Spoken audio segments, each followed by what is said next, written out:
கிருஷ்ணகிரியில் போலி என்சிசி முகாம் நடத்தி பள்ளி மாணவிக்கு பாலியல் துன்புறுத்தல் அளித்த வழக்கில் கைதான சிவராமன் எலிபேஸ்ட் சாப்பிட்டு தற்கொலைக்கு முயன்ற நிலையில் மேல் சிகிச்சைக்காக சேலம் அரசு மருத்துவமனையில் அனுமதிக்கப்பட்டிருந்தார்.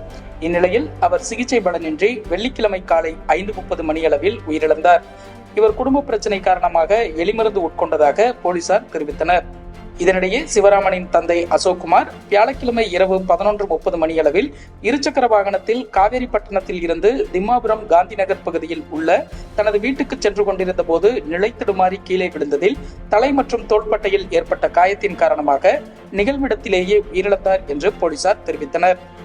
இதனிடையே கிருஷ்ணகிரி பாலியல் வன்கொடுமை வழக்கில் கைதான சிவராமன் அவரது தந்தை இறப்பு குறித்து தவறான தகவல்கள் பரப்புவோர் மீது சட்ட ரீதியான நடவடிக்கை எடுக்கப்படும் என்று காவல்துறை எச்சரித்துள்ளது.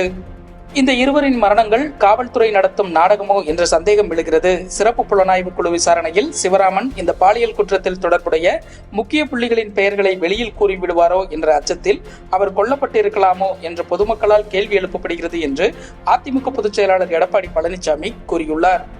கால் உடைந்த நிலையில் கடந்த 19ஆம் தேதியன்று மருத்துவமனையில் சிகிச்சை பெற்ற சிவராமனுக்கு 5 நாட்களாக உடலில் வேறு பாதிப்புகள் ஏற்பட்டிருப்பது தெரியவில்லையா? கடந்த ஜூலை மாதம் சிவராமன் எலிமருந்து தின்று தற்கொலை முயற்சி செய்திருப்பதாக தெரிய வருகிறது.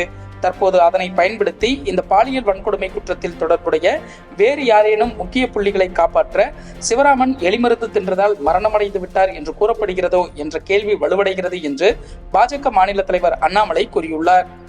கிருஷ்ணகிரி விவகாரம் தொடர்பாக உயர்நீதிமன்றமே தாமாக முன்வந்து வழக்கை விசாரணைக்கு எடுக்க வேண்டும் என கோரி காங்கிரஸ் வழக்கறிஞரான AP சூரியபிரகாசம் சென்னை உயர்நீதிமன்றத்தில் பொறுப்பு தலைமை நீதிபதி D கிருஷ்ணகுமார் மற்றும் நீதிபதி PP பாலாஜி அமர்வில் முறையீடு செய்தார். அதற்கு நீதிபதிகள் இது தொடர்பாக வழக்கு தொடரப்பட்டால் விசாரிக்கப்படும் என தெரிவித்தனர்.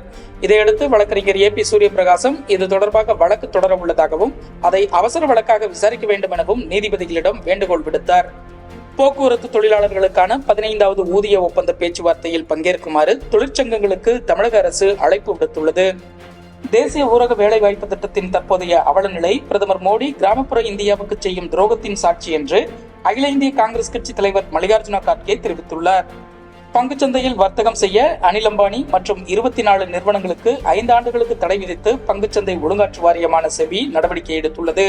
ரிலையன்ஸ் ஹோம் பினான்ஸ் நிறுவனத்தின் நிதியை முறைகேடான முறையில் வேறு நிறுவனங்களுக்கு திருப்பியது கண்டறியப்பட்டதை அடுத்து அனில் அம்பானி மற்றும் ரிலையன்ஸ் ஹோம் பினான்ஸ் நிறுவனத்தின் முன்னாள் முக்கிய அதிகாரிகள் உட்பட 24 நிறுவனங்கள் பங்குச்சந்தையில் வர்த்தகம் செய்ய 5 ஆண்டுகளுக்கு செபி தடை விதித்துள்ளது.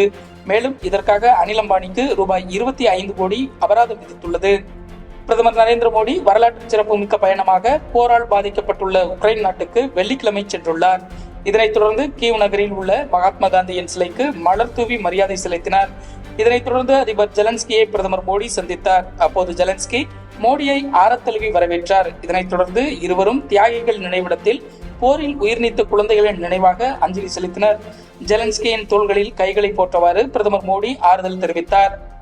உக்ரைன் பயணம் மேற்கொண்ட பிரதமர் மோடி அந்நாட்டு அதிபர் விளாடிமிர் ஜெலன்ஸ்கியை கீவ் நகரில் சந்தித்தார். மரின்ஸ்கி அரண்மனைக்கு வந்த பிரதமரை அதிபர் ஜெலன்ஸ்கி வரவேற்றார். இரு தலைவர்களும் இருதரப்பு உறவு குறித்தும் விவாதித்தனர்.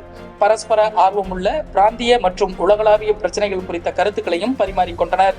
இந்த சந்திப்பை தொடர்ந்து கூட்டறிக்கை வெளியிடப்பட்டது. இரு தலைவர்களின் முன்னிலையில் 4 ஒப்பந்தங்கள் கையெழுத்தானது. இரு தலைவர்களும் தனிப்பட்ட முறையிலும் பின்னர் இரு நாடுகளின் தூதுக்குழுக்களுடனும் உரையாடினர். அப்போது பேசிய பிரதமர் நரேந்திர மோடி பேச்சுவார்த்தை மற்றும் தூதரக நடவடிக்கைகள் மூலம் மட்டுமே மோதலுக்கு தீர்வு காண முடியும் என்பதே இந்தியாவின் நிலைப்பாடு. உக்ரைனும் ரஷ்யாவும் பேச்சுவார்த்தையில் ஈடுபட வேண்டும். அதன் மூலம் மோதலுக்கு தீர்வு காண வேண்டும். அமைதிக்கான முயற்சிகளில் முனைப்பான பங்களிப்புகளை செய்ய இந்தியா தயாராக உள்ளது. இந்த மோதலில் இந்தியா நடுநிலை வகிக்கவில்லை. தொடக்கம் முதலே அது ஒரு பக்கம் இருக்கிறது. அது அமைதியின் பக்கம். இந்த மோதலில் முதல் உயிரிழப்பு ஒரு குழந்தை என்பது மனதை வேதனைப்படுத்துகிறது என தெரிவித்தார். நேபாளத்தில் 40 பயணிகளுடன் சென்ற இந்திய பதிவெண் கொண்ட பயணிகள் பேருந்து ஒன்று ஆற்றில் விழுந்து விபத்துக்குள்ளானதில் 14 பேர் உயிரிழந்ததாக தகவல்கள் வெளியாகியுள்ளன. இந்த சம்பவத்தை நேபாள காவல்துறை உறுதி செய்துள்ளது.